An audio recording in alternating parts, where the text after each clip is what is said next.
welcome back to Let's Play Omori. Now, time for the last set of bonus bosses in the game. First off, well, okay, there's one more bonus boss, but not fightable on this route. For Headspace, though, this is the last set of bonus bosses. It's Roboheart. She's a killing machine! You know, she hasn't actually done anything yet. Oh well, we're gonna destroy her. Anyways, Roboheart is a complete joke boss fight. We're just gonna go all out on the offensive, not do any kind of fancy strategy here or anything. And you will see that this is going to tear through most of her health, if not kill her outright. I forget how much HP she has, but it's not very much. She doesn't do very much damage. And yeah, that's telling us that she's pretty close to dead already. Yeah, despite all the hype that Roboheart gets, she is not terribly difficult.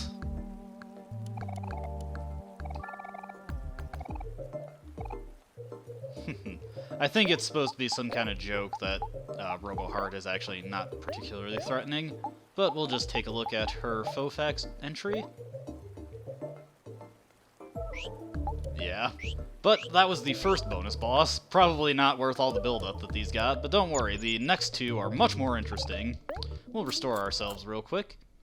And fortunately, we have shortcuts to get to the area where Mutant Heart is much faster, so take the teleporter back to Molly's room, and then we can just take the hatch back to the center, at which point we can take the elevator and, you know. Now, before I actually get too far, want to make sure to equip Aubrey with the Sweetheart bus to bring her speed down by a lot. Why do I want to do that? You shall see. It's also important that you have a good supply of emotion-inflicting items, the party-wide versions. Again, this will become apparent in the very near future why you want that. We do not want to talk to Perfect Heart yet. We definitely don't want to talk to Perfect Heart yet. What we do want to talk to is Mutant Heart. Now, Mutant Heart is less of a joke than Roboheart was, but still not a terribly difficult fight. But there is a certain gimmick that might throw you and catch you in a bit of a terrible feedback loop. Now, we're fighting Mutant Heart, and as you can see, she's a little globby. And she wants everybody to be sad. What happens if you don't have everyone sad at the end of the turn? Why, she takes a character who isn't in that emotional state and just kills them. In fact, I think she might kill everyone who isn't the correct emotion, but I'm not about to figure that out. Now, Mutant Heart actually has more health than Roboheart does, so we want to actually lower her defense. You notice that I had Aubrey use the Rain Cloud there. That's because Aubrey is really slow due to the Sweetheart bust, and that will ensure that she goes after Mutant Heart does. And, well, we'll just see what Mutant Heart does on her turn to see why you might want that. And she only insta-kills people at the absolute end of a round of combat. Alright, it looks like Hero is in fact slow enough that I could have just had him do this, but, you know, better safe than sorry. Now, Aubrey's gonna make everybody sad. And nobody has to die. Now she wants us to be angry, so same again, we'll just have Aubrey use it for safety's sake. Especially because she may potentially... Oh, actually, no, that's not a worry at all. I don't know what I'm talking about. You know what? It's probably more effective Kel Tickle since he's sad right now. And anything that Hero can do? Nah, we'll just have him launch an attack. And Red Hands will just totally tear through a lot of her HP. But yeah, this fight is a slightly gimmicky one. A bit more interesting than Roboheart, but not too hard. Alright, we're just gonna take a look at how she's doing at this point. She wants everybody sad. But her HP... Okay, we should just be able to kill her, so instead I'm gonna have Aubrey launch a beatdown. Same again, have Kel Tickle. Honestly, this might just kill her outright.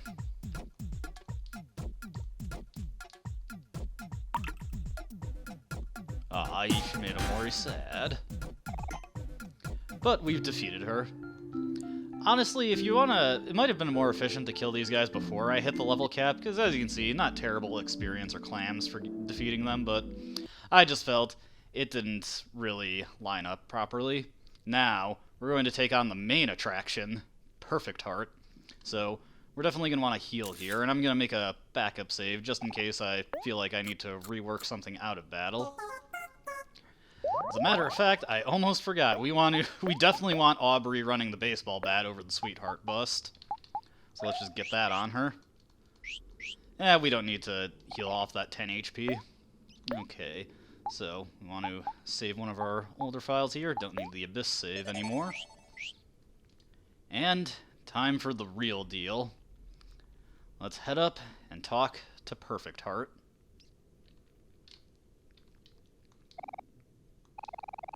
Yeah, we are. Yeah, I'm pretty sure. I've never lived long enough to regret anything. Okay, that doesn't make sense at all, but... Anyway, she gives us a few chances to back out. But, where's the fun in that?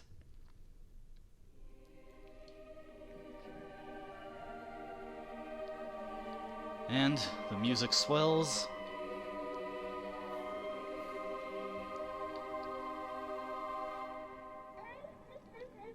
With a laugh, we are against a seemingly normal girl, but she is actually perfection itself.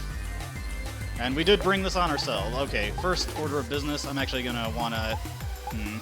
I wanna hit her with cripples, just so I can make sure everyone else is going before her. It's very important that I don't want to do too much damage because I don't want to get her to the next phase of the fight. Before the next phase of the fight starts, I absolutely want 3 stacks of Gatorade going. As you can see, Perfect Heart can steal some of our HP there. With that cripple, we should be able to outspeed her with everybody now. If not, after I throw a confetti at everyone, we should be good to go. Alright. Speaking of the confetti, I'll throw that up next. Gonna have Omori use Suffocate. I want confetti going up because I plan to make Perfect Heart angry. I'm not too concerned about what debuffs I hit her with at this phase of the battle, because when the second phase starts, all of her debuffs get reset. Now, that is just to make absolutely sure everybody's going before her, and that means I can address any problem as it springs up. And get another Gatorade in there. We just need to get one more up, and then I can really go in on the offensive. As you can see, she just took Kel all the way down to 1 HP there. That's a fixed damage attack, so don't worry too much about being fully prepared for that. Let's see, I want Kel to restore himself. So we'll just have him use a donut on himself and get one more stack of Gatorade going. At this point, then, I'll just have Hero throw out Juice Restoratives. I'll probably want to throw full Juice Restore at Omori. Okay. Alright, but we should be taking a lot less damage now. Oof, that's rough. I really don't want Omori in that situation right at the start of the fight, but I'll persevere. Alright, we really want to... What I'm gonna do, actually... I've changed my plan slightly. I should have a snow cone somewhere, I think. Do I? Oh, no, I don't. Alright, that's not a huge deal, though. Let's see what I will use. Dino Pasta. Yeah, we'll use the combo meal on him. And Hero, we'll just throw out Snack Time. Very safe thing to do. Okay. It's going a little rough right now. That's a really unfortunate thing to have happen. Alright, everybody's topped off. Let's just see what she does real quick.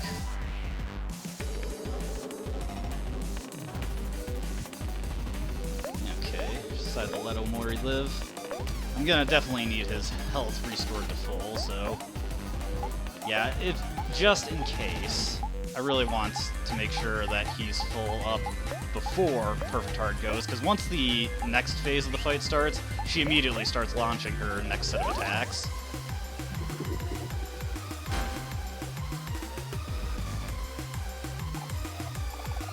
Okay, here she goes. This is where it gets real. Okay. And now she just starts blasting everybody. Now, on this next turn, I absolutely want Kel to use a whole chicken to restore the whole party so we can actually survive. I want Omori to hit her with Cripple again. I want Aubrey to throw out the confetti. Yeah, we'll use a whole chicken. And I'll just preemptively have Hero use another whole chicken.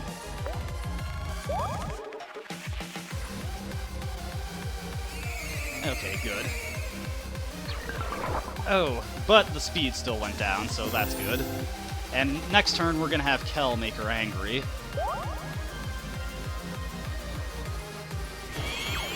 Okay. Okay.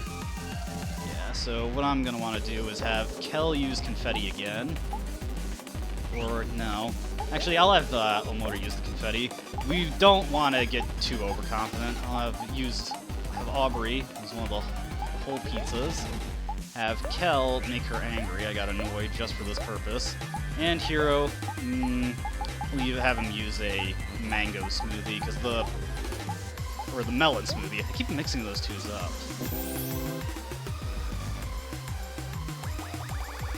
Okay, that'll make her attacks dull. That'll restore us to full. Next, I want Omori to use Vertigo, just to get her damage down even more.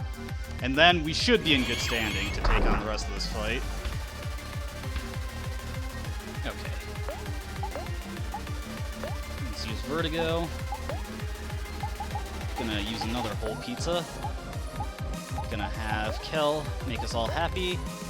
And have Hero use another melon smoothie.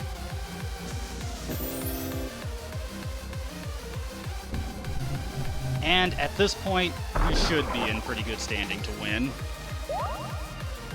Just want to see what she does next. Oh, well, she always does, it seems like. I want to see what the end result of this next attack is, and then I can formulate a battle plan from there. Okay. Red hands, use beatdown, gotta throw out another confetti. Getting really bad luck in having my emotions shifted around here. And we'll want to use another one of those whole pizzas.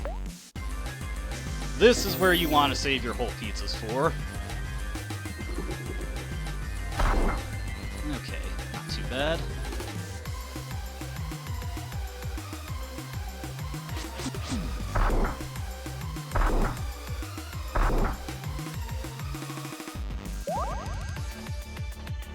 Let's see what happens to our emotions this next turn. Okay.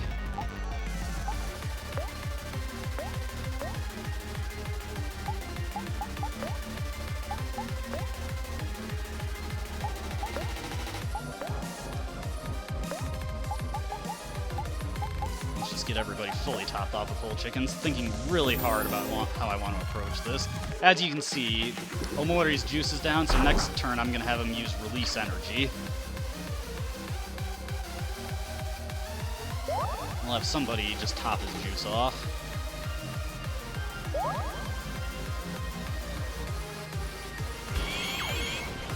Okay, not too bad. Okay, so this turn we'll have Omori release energy. We'll have Aubrey restore his juice as best we can. We'll just use a pineapple juice on him. We'll throw out another confetti, and we'll have Hero throw out another whole pizza. Got two more of those left. Alright, this will do 1500 damage, so we're getting close to defeating her. As you can see, kind of messed up the colors. I guess they didn't really expect you to use that attack in this fight. Okay, but it fixed itself now.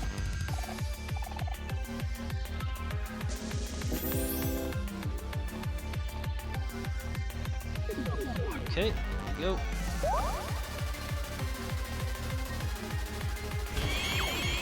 Okay, Omori's still manic, that's good.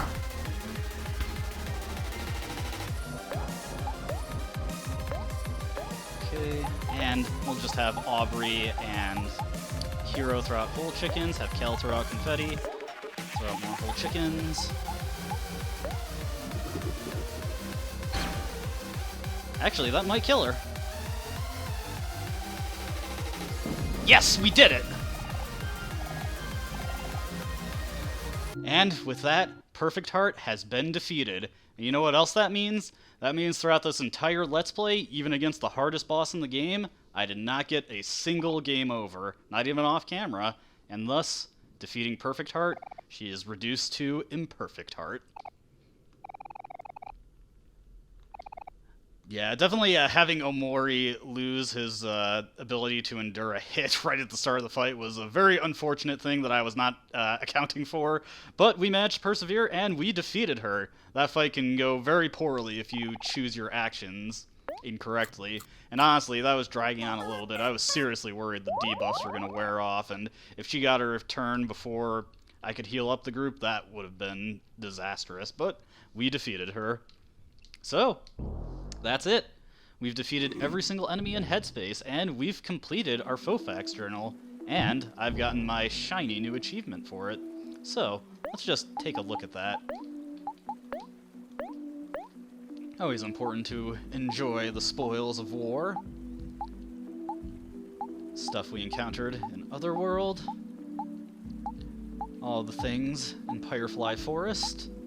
Everything in Sweetheart's Castle. All the enemies of Orange Oasis, including Dino Dig. Everything in Deepwell and within Humphrey. And all the sacrifices on top of that, plus the things we can encounter on Snow Globe Mountain, and every single boss in the game. Now, like I said, I had to retract my words a little bit. There is one more bonus boss in the game, but it's one of the few that, well, the only one really, that is completely exclusive to the main route. I mean, I guess there's a couple things on there that you could consider bonus bosses in air quotes. But yeah, we've fought everything, so what is there left to do? Well, as far as anything that would get us an achievement, or progress or give us new inventory, or progress the game, or just anything really, we've done everything there is to do in Headspace. But we can't really exit Headspace from here, so I guess nothing left to do but return to Whitespace. Now, does anything await us there? Because if you remember, we saw the bloody footprints, and the bloody footprints always signify something important. Heading into Whitespace. Something waiting for us there? Well, I think we'll just take a long walk back. Think on all the things that we've done in Headspace.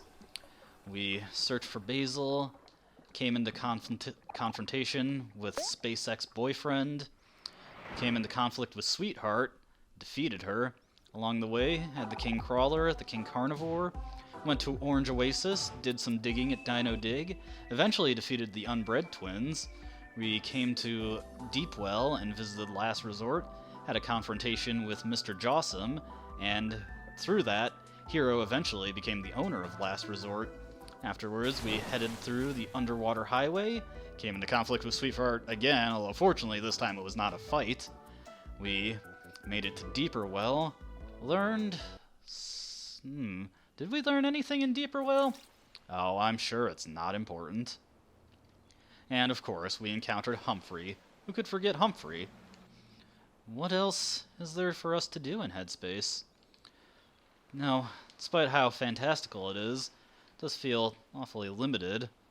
I wonder if there was anything else we could have done. Well, I guess that's just something we'll have to contemplate for another day. Because for now, we have to return to Whitespace. Is this flower always here? I'm asking that, honestly. I don't remember that. Oh well, it probably was. I was just not paying attention. So let's return to Whitespace. Yuo, you got anything to say for us? Yeah, I heard that. Trying to goad me into something? Not quite yet. Yeah, we can't just wait around for things to happen. Now, we could have Omori stab himself, and he'd return to his bedroom in Faraway Town, but... Remember how the laptop showed us our progress on the Hangman keys? Well, if we check it now... we have our own personal gateway to Blackspace. But this is not the black space that we came across in the main game. This is what is informally referred to as Black Space 2. This one is not linear like Black Space 1 was. Instead, we have a variety of rooms that we can go into, and each of them, I don't know if I'd necessarily call it has puzzles to solve, but they each have their own kind of extensive gimmicks to them, and we just have to wander around and see relatively creepy things, honestly. And unlike Black Space 1, I think I will commentate going through here because it's a lot harder to follow what's going on because it's not linear anymore, and it might actually be worth to draw attention to what I'm doing precisely to see different events in here. But I think we had enough for this video. So I will save it here, and when we come back, we'll delve into Black Space 2 and see what it has to offer for us. Until next time, see ya.